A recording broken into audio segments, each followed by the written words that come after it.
On Tuesday, September 2nd, General Hospital resumes with a storm of consequences, secrets, and sinister revelations that threaten to turn Port Charles upside down. The return from the long Labor Day break does not bring relief. It ushers in a crescendo of tension as alliances fracture, trust erodes, and danger lurks both in the light of day and beneath the dark waters of the harbor.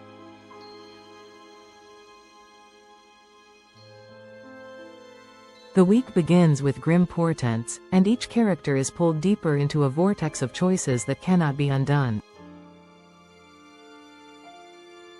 The hour opens with Trina Robinson, whose determination to shield her mother fuels a reckless plan.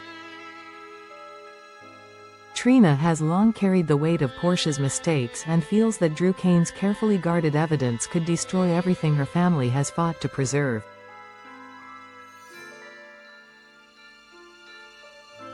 Desperation makes Trina turn toward Kai Taylor, a man whose very presence represents a gamble.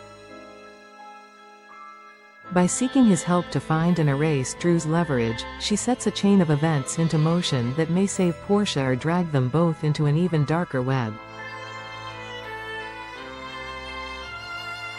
The moral lines blur.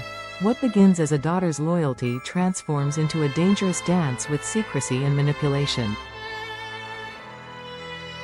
Elsewhere, Carly Spencer stands her ground with her trademark blend of fire and unforgiving logic. Where Elizabeth Baldwin still sees Willow Tate as a young woman manipulated by Drew's schemes, Carly refuses to accept that excuse. To Carly, weakness is not an option, and accountability must be enforced. She regards Willow's entanglement with Drew not as a tragic misstep but as a deliberate choice that has invited ruin. Carly's stance is clear and merciless. If Willow continues to believe in Drew's promises, she must bear the consequences of that faith. It is a brutal perspective, one that places her at odds not only with Elizabeth but also with the fragile humanity others extend toward Willow. Michael Corinthos echoes that sentiment in his own way. His patience with Willow's spiraling decisions has worn thin, and his confessions to Christina Corinthos Davis carry the weight of both anger and disappointment. To Michael, Willow has burned through second chances. Her choices, her alliances, and her refusal to heed warnings have led her to this crossroad, and he no longer shields her from the storm. His words are as much a declaration as a sentence. Willow has charted this course, and she alone must weather the tempest it brings. At the hospital, Willow clings to the fragile hope of regaining her children, though her methods are as misguided as they are desperate. In a charged exchange with Harrison Chase, she reveals her plan to barter with Drew, offering herself in exchange for the return of what she loves most. Chase's dismay is palpable, his warning cutting through the air with stark clarity. To him, Willow's scheme is not salvation but disaster disguised as sacrifice. He urges her to trust the slow, steady path of stability and to believe that Judge Eva Heron, stern though she may be, could rule fairly in the end. Yet Willow cannot surrender to patience. Her faith in the system has long eroded, and the bitterness of past failures convinces her that only by surrendering herself can she reclaim her future.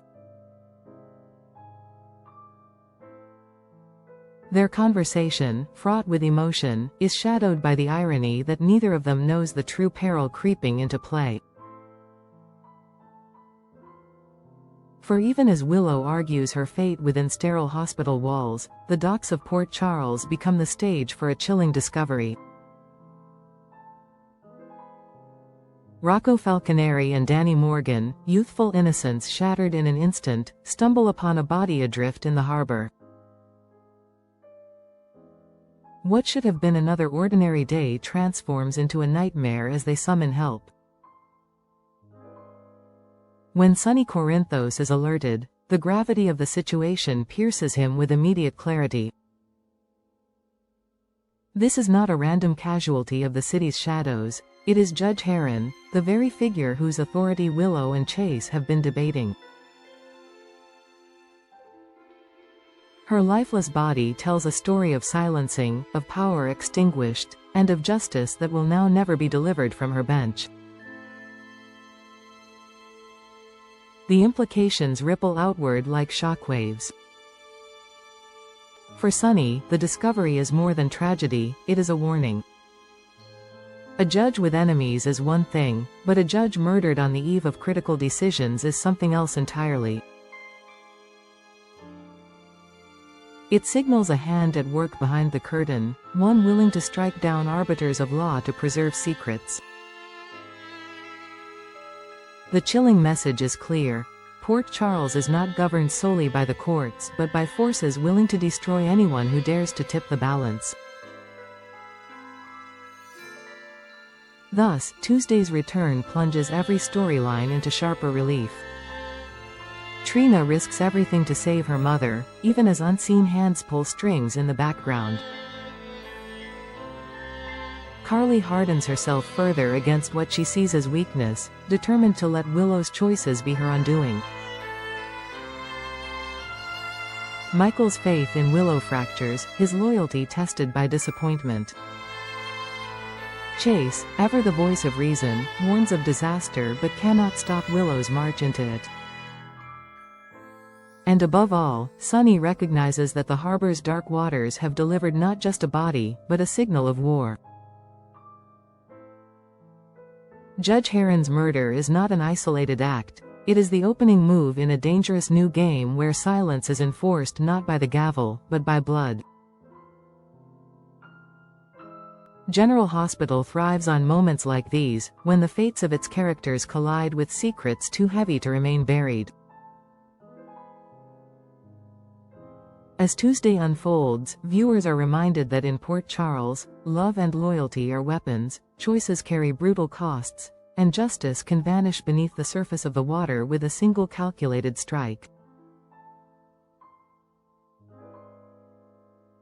This is not merely another day in the city, it is the day the tides turn, and every soul must brace for the reckoning yet to come.